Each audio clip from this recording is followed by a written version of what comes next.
They're coming over here and taking our NHS and giving us chlorinated chicken in return. A spectre raised by opponents of a US-UK trade deal post-Brexit, and now thrown into sharp relief by the president's own man in London. You know, the entire economy would, in a trade deal, all things that are traded would be on the table. Which includes healthcare. I would think so. So the question is, what price a post-EU deal? The fact is, there are already numerous American healthcare companies here, like those who run private hospitals and clinics, the Princess Grace behind me, and others who have contracts with the NHS, mainly for IT and backroom support. So there are those who argue that that door is already wide open. Others say that a UK-US trade deal would lead to whole-scale privatisation of the NHS, and they fear that this could not be reversed. This is certainly Labour's argument against such a trade deal. There are real fears that if big US health companies get involved in a public national health service, getting access to data, trying to make profit out of people's data, that undermines the fabric of a public national health service. And what happens when you undermine the fabric of a public national health service is eventually only treatments which are designated as profitable are provided on a public NHS, and other treatments are rationed and restricted. The US president's plane had barely touched down, though, on the tarmac before both a former and the current health secretaries sought to play down or reassure a nervous public. Matt Hancock tweeting, "The NHS is not for sale," adding, "Yes, we'd love to make it cheaper to buy your life-saving pharmaceuticals, but the NHS will not be on the table in any future trade talks." Yet it is drugs, American pharmaceuticals, that could be the biggest problem for the NHS in any trade deal. I don't think you're going to privatise the National Health Service through a trade deal. Trade deal just gives access to US firms, but in a lot of cases they already have this access to the National Health Service. The really big concern is that President Trump has said he wants to see foreign countries pay more for drugs developed in the US, and the NHS is a really big target for that, because not only does it set pricing throughout the UK, it's used as a reference price for countries around the world. Then there's the chlorinated chicken problem, a practice banned in the EU because they believe it leads to farmers taking shortcuts, hoping the bacteria will be washed off at the last minute. A Channel 4 Dispatches Tonight reveals conditions in an American factory where the chickens are chemically washed, raising unpalatable questions over serious hygiene and safety practices. Chicken pieces caught in machinery, chicken pieces and innards covering the floor, flooded floor areas, and water leaking from machinery. Not everybody agrees that chemically washed chickens or hormone-injected cows are bad for human consumption. Instead, it remains at the very least symbolic of concerns over lack of regulation and welfare. And even though it makes for cheaper meat, it is a practice the British public finds hard to swallow.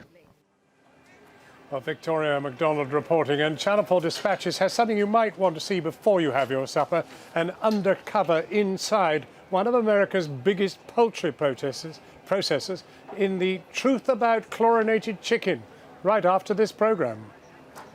Well, now let's quickly go to Winfield House. This is the home of the American ambassador. There are the helicopters. They're going to transport the American president down here to Buckingham Palace. 3 machines. He's not going to be in all of them. He has to be in one of them, but one's going to be a decoy probably, but with security aboard, and the other one very much security. Well, earlier I spoke to the Foreign Secretary Jeremy Hunt when I was at Stansted awaiting the president's departure from there, minutes after he greeted President Trump himself as he arrived in the United Kingdom. I asked him if he would have to give way to US demands on Huawei in order to protect what he's described as our most important intelligence relationship. We are going to do what's right for Britain. We're certainly never going to take a decision that compromises our vital intelligence sharing relationship with the United States and our other Five Eyes allies.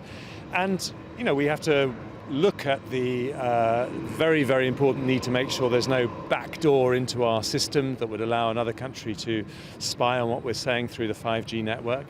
Also the strategic considerations and making sure we're not technologically dependent on another country, because 5G is going to be about everything. It's going to be about starting our cars, putting our fridge on at home, putting the heating on, all those things. So we'll take all those decisions, but we'll take that decision in the British national interest, what's right for this country, and we'll make that decision at the right moment. Now, the other thing is free trade, which he's very keen to talk to you about, and free trade will have tremendous implications for our health system. The Americans have these vast healthcare companies. They're hungry for our business. They're going to get it. They're going to smash the NHS. I love the way you put the question in the most melodramatic terms possible, John, but it's not true at all. No, I went into battle with President Trump when I was Health Secretary over some things he said about the NHS, and I think it is inconceivable that any Prime Minister of any party in any trade negotiations with the United States would put procurement and parts of the NHS up for grabs. If you're talking about pharmaceutical products, drugs, medicines that are internationally traded anyway, that's a different matter. But trade specialists, particularly in Brussels, are saying there's no question that if you are going to have a free trade relationship with the United States, you cannot ring-fence health. Well, all countries have their red lines. The NHS is absolutely going to be one of our red lines. I'm sure that the US will have their red lines, and I'm sure that won't get in the way of a good discussion, just in the same way that the EU and the United States have been having discussions about a free trade deal, and there have been red lines in those discussions as well. Now, just as you were preparing for the great diplomatic moment of welcoming the President of the United States, he issues on Twitter extraordinary attack on the London mayor. Foolishly nasty, stone-cold loser, dumb. This is an incredible way to enter this country.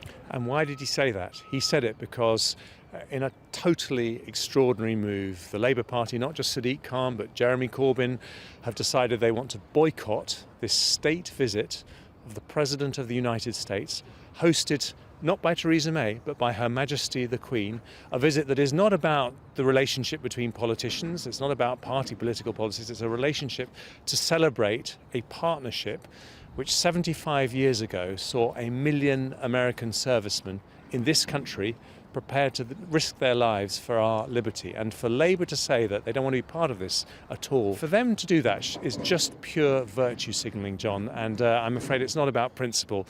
And I'm sure the President was angry about that, and he says what he thinks. I mean, are you not offended yourself? Whatever excuse you want to give for Mr. Corbyn or anybody else, that isn't acceptable.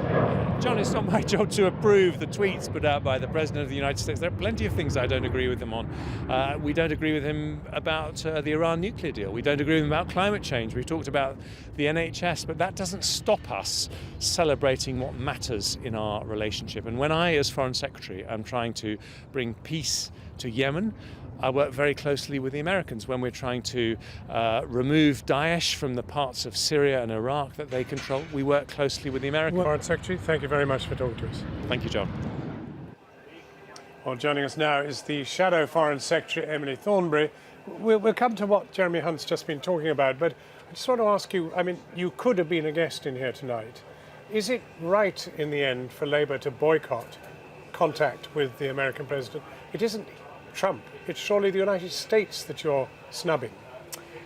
Listen, I mean, I personally love the United States and I love a great deal that it stands for. And we have been very close friends with them. And of course, our partnership during the Second World War was absolutely vital. But there's a difference between that and this man. Because I think that this president does not stand for those American values and all the things that we share in common. And that's what our problem is. But you could be in government by Christmas. You have to work with this man as you describe him. Yes. And after all, he has been democratically elected insofar as you may respect the American Constitution by the American people. That is America. I don't believe that he represents the values that we share in common with America. And what worries me is that we're beginning to normalise this idea that, oh, well, it's just Donald Trump, don't worry about it. No, we should worry about it. We should challenge him on issues like climate change, which is becoming beyond an emergency, which is giving a red light to Australia and Russia to just ignore their responsibilities. But you can challenge America. Yes, we can challenge America, and we will challenge America, but we also need to be perfectly clear with this bully that we stand up to him, that we do not agree with him, and that what he stands for is something that is not acceptable here. But what on earth happens at Christmas, supposing you are in power? I mean, how do you negotiate with a man you ignore? How do you negotiate with Donald Trump at the best of times? I mean, he's somebody who says one thing one month and says something completely different the next month. What you have to do is you have to work with America, and you have to work around him, and you have to make alliances, as I have done. You know, I have spoken to people in the Senate who, frankly, agree with me when it comes to the selling of arms to Saudi Arabia and Yemen. It's all very well for the Foreign Secretary to say that he works with Donald Trump on that. Donald Trump has just vetoed what the Senate and Congress have said about stopping selling arms to Saudi Arabia because of what they're doing in Yemen. But let's get to the immediate issues here at this summit. I mean, if you were talking to him, what would you say about Huawei? Listen, I'd be quite happy to talk to him. I just don't want to say the things that I want to say to him in front of Her Majesty. Huawei. Okay, Huawei. I'm a member of the Privy Council, and as a result, I'm given security briefings. I'm not given security briefings in the same depth as I would be as Foreign Secretary, but what I would always do is abide by those security briefings. So if I was told that doing a certain thing would undermine the security of our country, I wouldn't agree to it. But you haven't been told.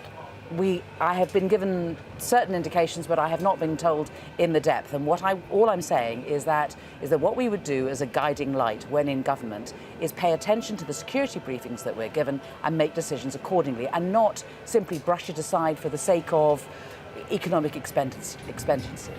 In the event that we do leave Europe, and we then try and have a free trade arrangement with America, do you recognise we shall have chlorinated chicken, but much worse? Bits of the NHS will be up for sale.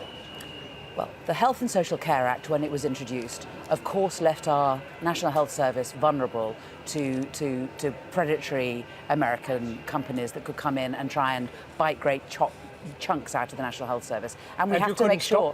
No, well, we would have to make sure that we just simply didn't. But that would breach the free trade agreement. Well, as you know, it is our policy that if we have to leave the European Union, we remain within a customs union, and therefore we will be negotiating with America alongside our European allies. Well, it doesn't surely make viewers feel that comfortable when you pause and question this matter.